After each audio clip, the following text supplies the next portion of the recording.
네, 안녕하세요. 토카테니스입니다.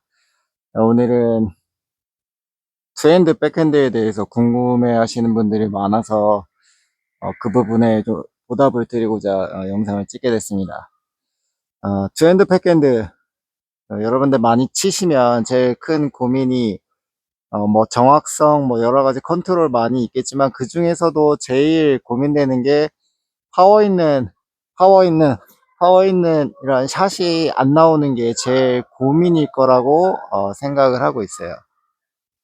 어, 나는 근력도 많고, 신체도 우월한데, 왜 이렇게 파워가 안 나지? 예, 이런 고민들이 많으실 것 같은데, 제가 그 원리를, 신체 역학이랑 기본적인 테니스 이론이랑 해서 설명을 드릴 거예요. 그래서 이 영상을 통해서 여러분들이 뭔가를 탁 깨우치는 순간, 그 다음부터 여러분들의 백핸드 실력은 수직 상승할 거라는 거를 저는 확신하고 있습니다. 왜냐하면 저는 원백 유저입니다. 원백 유저인데 원백 유저지만 투핸드 백핸드도 시범을 보이거나 그렇게 해야 될 경우에는 네, 잘 치지는 못하지만 정확하게 그 스피드와 파워 그리고 스핀이 있게 칠 수 있는 그 정도는 모양은 할 수 있습니다. 그거를 일관성 있게 뭐 계속 랠리를 해야 된다, 그런 거는 저한테는 아직 부족하죠. 왜냐하면 저도 숙달을 하지 않은 상태니까요. 하지만 이러한 숙달이 안 됐음에도 힘 전달과 팡팡 나가는 그러한 것들은 충분히 가능합니다. 그래서 이 원리를 여러분들이 깨우치면 그러면 나머지 숙달은 여러분들의 몫인 거죠. 네. 저는 그 이론을 연구하고 왜 그렇게 되는지를, 그리고 제가 그렇게 모양을 잡아서 증명을 해드리는 그러한 사람이지, 저 이렇게 잘 칩니다, 저는 뭐 오픈부까지 갑니다, 그렇지 않습니다. 저는 운동신경도 낮고 테니스 잘 하지도 못합니다. 하지만 기술적인 이해와 설명은 여러분들에게 도움을 드릴 수 있습니다. 자, 시작하겠습니다. 자, 투핸드 백핸드 그립법부터 보면 저 같은 경우는 인덱스 너클과 힐패드 오른손은 우리 가장 넓고 길쭉한 이 테두리를 연하는 이 1번에 잡습니다. 그리고 왼손은 이 힘을 그대로 밀어주기 좋게 손바닥, 인덱스 너클과 힐패드 왼손이 그 반대쪽 백핸드 쪽에 제일 높은 곳이 1번, 그 다음에 2번, 3번, 여기 제일 넓은 요 면과 손바닥이 딱 이렇게 되도록, 네, 그렇게 왼손을 잡습니다. 네, 이렇게 하는 것이 저한테는 좀 제일 맞는 그 그립 타법이고, 상황에 따라서는 더 이렇게 꺾어 잡는 이런 분들도 상관없습니다. 다만 이 그립에 대해서 이해를 해야 되는 건 뭐냐면, 백핸드, 투핸드 백핸드, 원핸드 백핸드, 포핸드 다 마찬가지인데, 우리가 공을 임팩트를 시킬 때는 공과 이 라켓의 스트링 면이 90도, 뭐 정확하게 말하면은 약 한 87도 정도 이렇게 앞으로 아주 약간 기울어진 요 이러한 각도로 맞는 것이 가장 힘 전달도 좋고, 그 다음 이 손목과 관절의 메커니즘으로 스핀을 넣기에도 가장 이상적인 각도입니다. 그러나 여러분들 중에 일부는 어떻게 하고 있나요? 특히 포핸드에서 많이 나오는 오류기도 한데, 여러분들 어떻게 배우시나요? 포핸드 맞춘 다음에 와이퍼 이렇게 쓸어 올리라고 이렇게, 혹시 그렇게 배우시나요? 음, 뭐 많은 영상에서 이렇게 쓸어 올리라고 이렇게 하는 그런 영상 많이 있습니다. 근데 그렇게 되면 반드시 탑스핀 구질이 생기지만, 이러한 이렇게 쓸어 올리는 타법으로는 강력한 그 샷을 때리기보다는 이 비껴지는 이거를 컨트롤하기 위해서 진짜 수많은 연습과 라인을 벗어나지 않기 위해서 그 정말 많은 정교함, 이런 것들이 쓰이게 됩니다. 그래서 사실 이렇게 쓸어 올리는 이런 타법은 드라이브성 탑스핀이 필요한 경우를 많이 필요로 하지, 그렇게 많이 좀 높으면서 이렇게 치는 걸 원하지 않고 나는 진짜 시너나 알카라스처럼 세미 웨스턴을 잡고 정말 빵빵 쳐내는데도 스핀이 들어가고 싶다. 그런 분들은 이렇게 비껴서 와이퍼 스윙하는 이 타법 자체가 그런 ATP 선수들이 하는 타법과는 전혀 다른 타법이라는 걸 먼저 이렇게 알고 계셔야 됩니다. 물론 그런 프로 선수들도 이렇게 올려치는 경우도 있습니다. 예, 상대 발리나 이런 걸 들어와 있는 거를 무마시키기 위해서 드라이브성 탑스핀으로 넘기거나 아니면 필요시 앵글이나 이런 거 할 때도 필요합니다. 근데 정식적인 파워를 내야 되는 그런 구간에서는 대부분 거의 반드시 이 수직에서 아주 미세하게 엎어진 이러한 각도로 반드시 공이 맞으면서 밀어지고, 그런 상태에서 내가 이렇게 손목을 꺾는 게 아니라 우리의 손목 메커니즘에 의해서 손목의 각도에 의해서 인사이드 아웃 패스 경로를 따라서 라켓을 뿌리게 되면 거기에 따라서 힘 전달이 팔에서 라켓으로 전달되고 우리 몸이 이걸 잡고 있기 때문에 이게 경로가 돌아오면서 손목이 꺾이는데 그때 발생하는 라켓의 각도에 의해서 스핀이 들어가는 겁니다. 그래서 여러분들이 만약에 포핸드를 치면서 스핀을 주기 위해서 이렇게 꺾는, 인위적으로 계속 이렇게 꺾는 이런 타법이라면 거기까지가 한계일 수가 있습니다. 네. 하지만 여러분들이 나중에 설명드릴 이 수직 임팩트에 그대로 의식하지 않고 인사이드 아웃 방향으로 휘두르게 되면 자연적인 세미 웨스턴 각도에 의해서 손목이 꺾이면서 내가 원하지 않던 저절로 엎어지는 이 막강한 스피드가 그대로 스핀으로 연결되는, 쫙 밀어주면서도 엄청난 RPM이 걸리는 그런 샷을 언젠가는 가질 수 있게 될 겁니다. 백핸드도 마찬가지입니다. 그립법을 얘기하면서 잠깐이 나왔는데, 맞추는 거는 수직이라고 생각하면 쉽고, 수직보다 약 3에서 5도 정도는 엎어져서 맞는 게 그렇게 맞는 것이 가장 이상적입니다. 그래서 제 말이 맞는지 안 맞는지는 여러분들이 그 유명 선수의 슬로우 모션들을 봐보면은 명확하게 정지 화면들을 보면은 그 부분을 이해하실 수 있을 겁니다. 반드시 이렇게 맞춰갖고 끌어올리는 거는 특수한 경우를 제외하고는, 내가 의도한 경우를 제외하고는 많지 않습니다. 여러분들이 지금 원하는 거는 로브로 이렇게 띄우거나 앵글을 주는 지금 백핸드를 바라는 게 아니죠. 강력하고 강력하고 강력하고 스핀도 많이 들어가는 백핸드를 지금 원하고 계시는 거잖아요. 자, 지금 임팩트 면에 대해서, 그립과 임팩트 면에 대해서 먼저 말씀을 드렸어요. 자, 그렇다면 여기서 공통된 포핸드랑 백핸드의 공통된 또 과학적 원리가 또 필요한데, 공을 맞추는 거는 수직 임팩트라고 제가 지금 이렇게 강조를 했습니다. 수직으로 맞추는데, 근데 어떻게 맞추느냐에 따라서 탑스핀이 걸리고, 어떻게 맞추느냐에서 슬라이스가 걸리고, 어떻게 맞추느냐에 따라서 플랫이 서지게 되는데,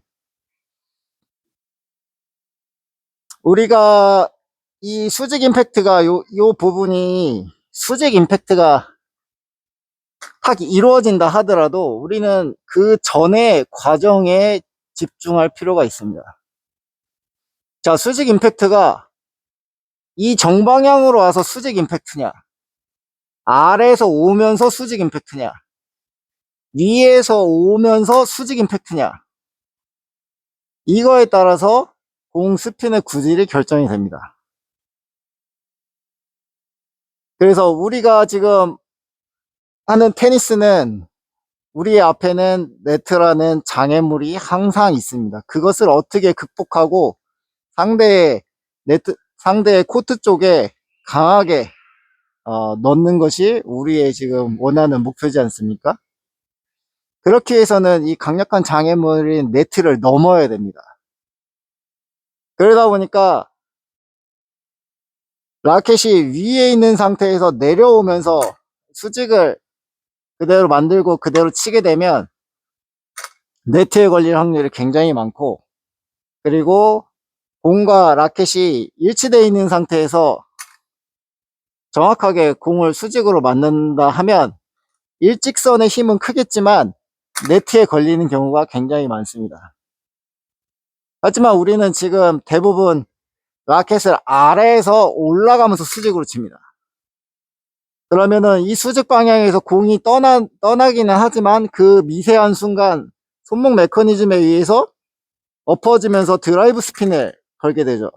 그렇게 되면 이 라켓이 밑에서 오는 그 경로와 수직 임팩트를 받고 라켓이 그 경로를 따라서 아래에서 내려오던 그 경로가 계속 위로 이어지면서 상향 스윙이 되는 겁니다.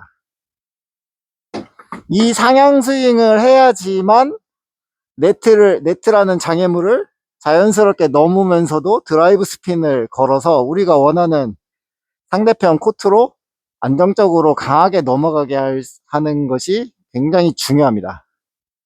그래서 백핸드도 마찬가지로 반드시 공 임팩트를 할 때에는 여기에서 수평적으로 맞춰서 올리는 방법도 불가능한 건 아닙니다. 일부 수준이 낮은 상태에서는 그렇게 수평으로 한 다음에 치고 그 다음에 이게 끌어올리는 그러한 두 가지 동작에 의해서 힘 전달이 그렇게 좋지는 않은 이러한 방법으로 넘길 수도 있습니다. 물론 이 방법도 굉장히 숙달이 된다면 굉장히 좋은 샷이 될 겁니다.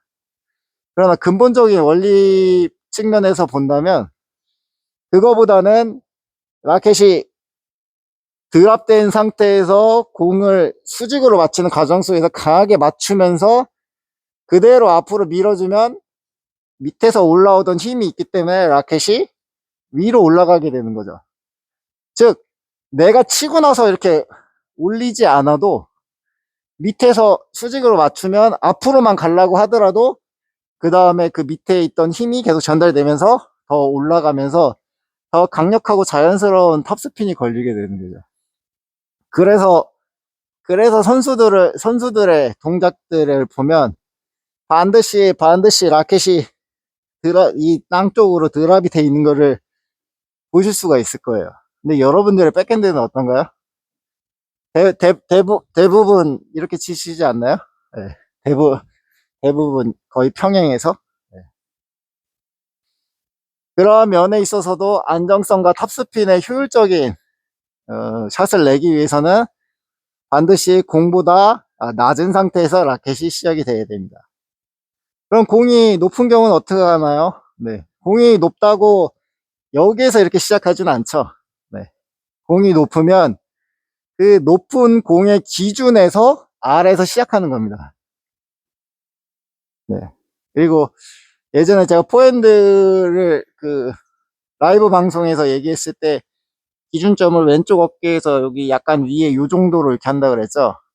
그러면 아래로 쳐도 올라가고 중간으로 쳤으면 적당한 각도로 올라가고 위에서 높은 볼을 치면 약간 유지해야 됩니다. 유지해주고 나면 약간 아래로 내려오죠. 그러면서 공을 흔히 눌러준다는 표현, 공의 궤도를 아래로 가게 되죠. 샌드 백핸드도 마찬가지입니다. 높은 공을 공보다 아래에서 시작해서 친 다음에 그대로 유지해주면 이 손목 각도에 의해서 엎어지게 되면 아래로 내려가게 되는 거죠. 자, 지금 설명드린 거는 공보다 아래쪽에서 맞추되 공의 높이에 따라서 어떻게 해야 되는지를 제가 지금 설명을 드렸어요. 자, 이제 가장 중요한 본론으로 넘어가겠습니다. 힘 어떻게 실어야 되나요? 자, 여러분들은 지금 그 신체의 많은 근육을 통해서 여러 가지 힘을 낼 수가 있습니다. 제일 직접적인 거는 팔의 힘이죠. 네, 운동을 많이 해서 근력이 많으신 분도 있을 거고 여성분이어서 근력이 적은 분도 있을 거예요. 그러면 그런 근력이 적은데도 강력한 샷을 때리는 그런 여자 선수들은 그러면은 팔 운동을 막 엄청 보이지 않게 해서 그런 걸까요? 거기에 착안을 하셔야 돼요.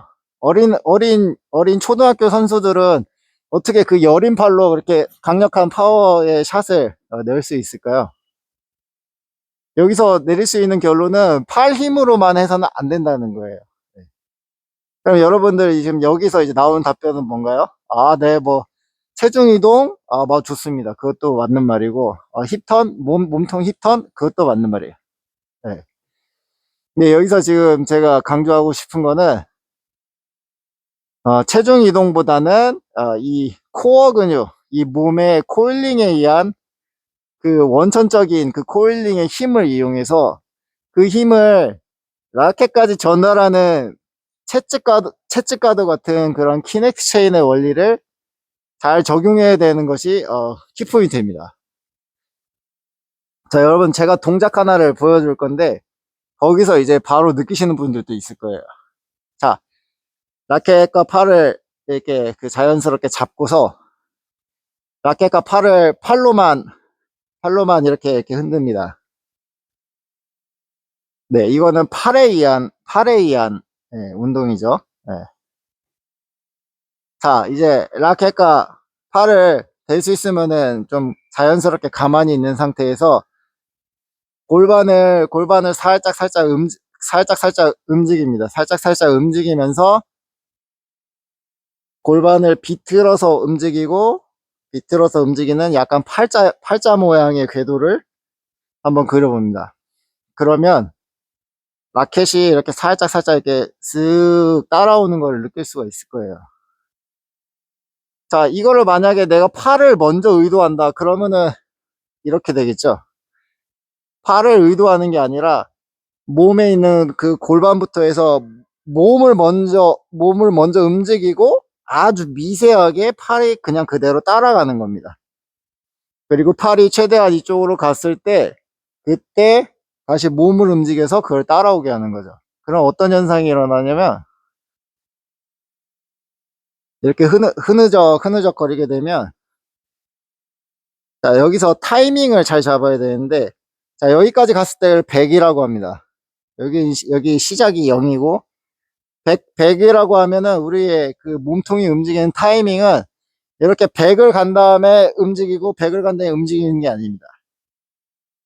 타이밍은 80 정도를 갔을 때 그때 골반과 몸통은 먼저 시작을 합니다. 그리고 팔은 100을 향해서 갑니다. 그럼 어떻게 되겠어요? 이쪽의 관성 에너지는 이쪽으로 가려고 하고 내 몸은 이쪽으로 가려고 하면은 서로 붙어 있기 때문에 여기에서 비틀어지면서 꼬임이 발생하고 그 꼬임이 각 관절의 인대들에 의해서 탄성을 유지한 채로 당겨지게 됩니다. 여기가 쭉 당겨지겠죠. 그런 다음에 몸을 계속 틀 때는 계속 당겨지다가 몸이 방향성을 멈추고 다른 곳으로 가려고 하면 그때 팔은 더 가겠죠. 여기서 또 80 정도에서 100을 향해 가고 있을 때 내 몸은 또 다른 곳으로 갑니다. 그러면 더 쭉 당겨지겠죠. 그런 다음에 뒤따라오면서 이때 제일 강력한 힘이 유지가 되다가 몸을 바꾸는 순간 팔이 앞으로 나가고 또 이것이 반복이 되겠죠. 그래서 몸을 먼저 움직이는, 자, 이러한 그 몸의 꼬임과 그 힘이 라켓 끝까지 연결되는 이러한 키네틱 체인, 이거에 대한 느끼는 것이 제일 중요합니다. 자, 이걸 느껴졌다 그러면 이런 식으로 한번 해보는 겁니다. 80 정도 갔을 때 골반을 한번 훅 빨리 휘두르는 겁니다. 마치 백핸드를 치듯이. 하나, 둘, 하나, 둘. 자, 금방 휙 소리가 살짝 났는데, 다시. 하나, 둘. 네. 자, 이거는 어떤 차이가 있냐면, 여러분들은 어떻게 하는 분들이 많으냐면, 팔을 뒤로 뺀 다음에 준비하고 있다가, 공이 오면, 체중이동, 좋습니다. 체중이동 이용해도 좋습니다. 체중이동에, 그 다음에 팔로 팡! 네. 팔에 힘 꽉 주고 팡! 네, 이렇게 치시는 분들이 대부분인데 지금 말씀드린 이 부분을 이제 깨닫게 되면 이런 동작까지 되는 거죠. 팡! 팡! 팡! 훨씬 탄력이 많이 생기고 훨씬 쉽게 더 강력하게 채찍처럼 팍 나가게 됩니다. 이게 첫 번째 깨달음입니다. 여러분들에게 있어서. 이걸 깨닫는 사람과 그냥 팔로만 치는 사람들이랑은 굉장히 격차가 이제 많이 나기 시작할 겁니다. 자, 지금 첫 번째 이제 깨달음 하나를 드렸는데, 자, 두 번째 깨달음 하나 이제 더 드릴게요. 자, 지금 하는 몸통의 힙턴과 이제 연계된 몸의 코일링을 이용한 파워를 실는 법을 했는데, 이 실는 이 에너지를 잘 활용을 하면 이 상태에서 순간적으로 몸을 먼저 팔이 버텨지고 있는 최대로 버티기 전부터 최대로 버텨질 때까지 가기 전에 몸에 의한 힙턴을 사용하면 그 키넥스 체인에서 파워가 실린다고 했잖아요. 이때 골반은 완전히 몸을 다 돌리는 게 아니라 여기 기본 자기가 준비한 것에 한 45도 정도까지 돌려주면 아주 매우 적당합니다. 45도까지 45도까지 몸만 돌려주면 제가 팔에 힘을 빼볼게요. 네, 흐느적하면서 이 방향성만 잡고 있어요. 네, 자꾸 이게 나가려고 해요. 다시. 네, 내가 팔로 이렇게 하는 그 힘이 저절로 완성이 됐죠. 거기에 맞춰서 마지막 스윙을 팔은 적당한 힘으로 컨트롤과 각도, 그러면서 마무리까지 이렇게 해주시면 굉장히 힘든 자리를 좋으실 거예요. 이걸 깨달은 사람들은 약간 이런 동작이 돼요. 먼저 깨닫지 못한 사람들,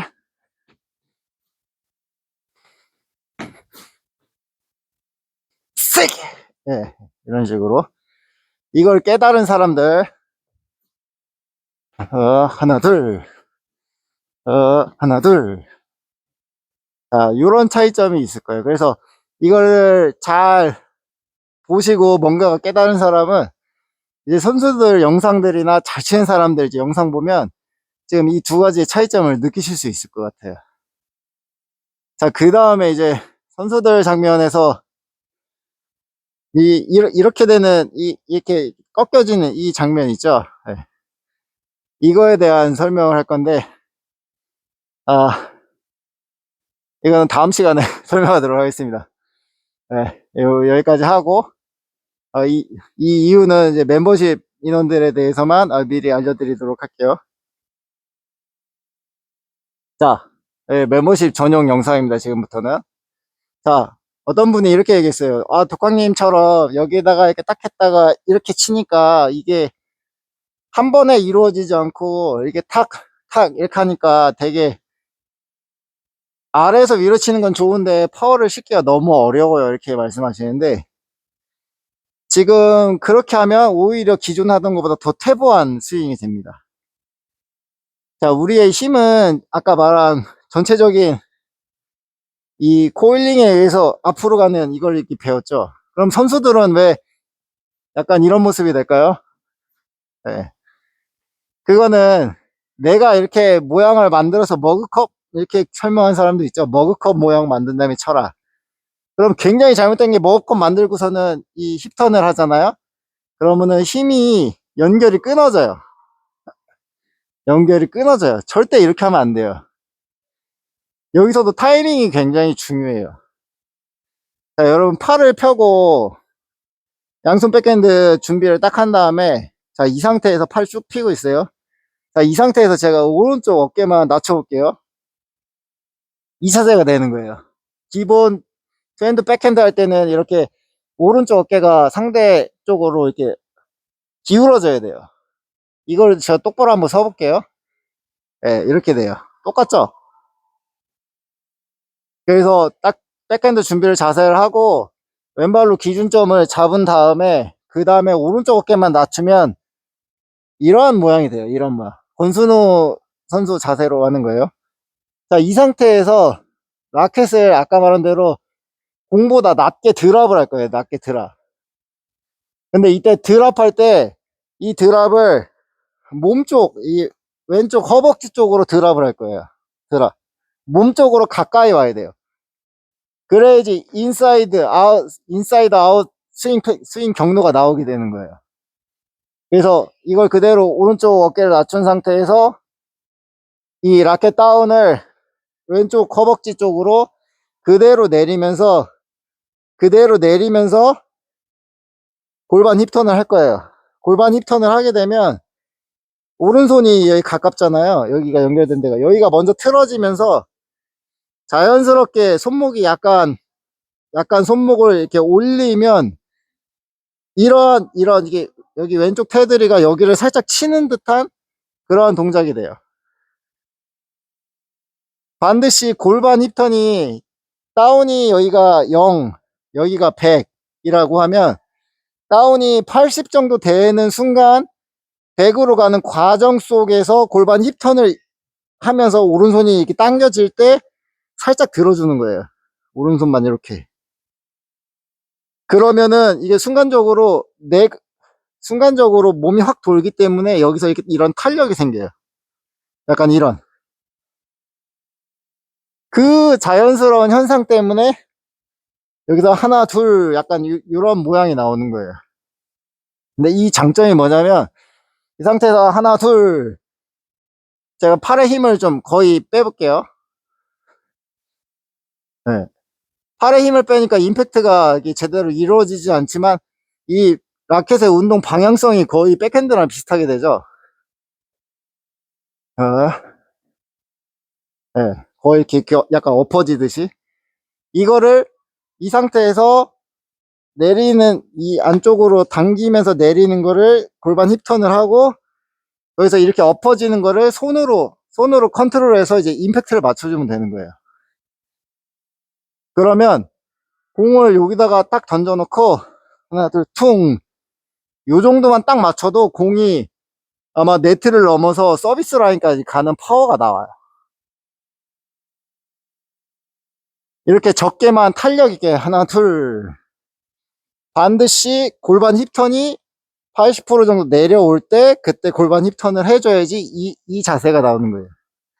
그리고 그거를 골반 힙턴을 계속 끌고 가면서 임팩트 그러면 밀어주면서 마지막 덮어주면 그러면은 되게 편하면서도 편하면서 선수들 이렇게 치는 거 많이 봤죠?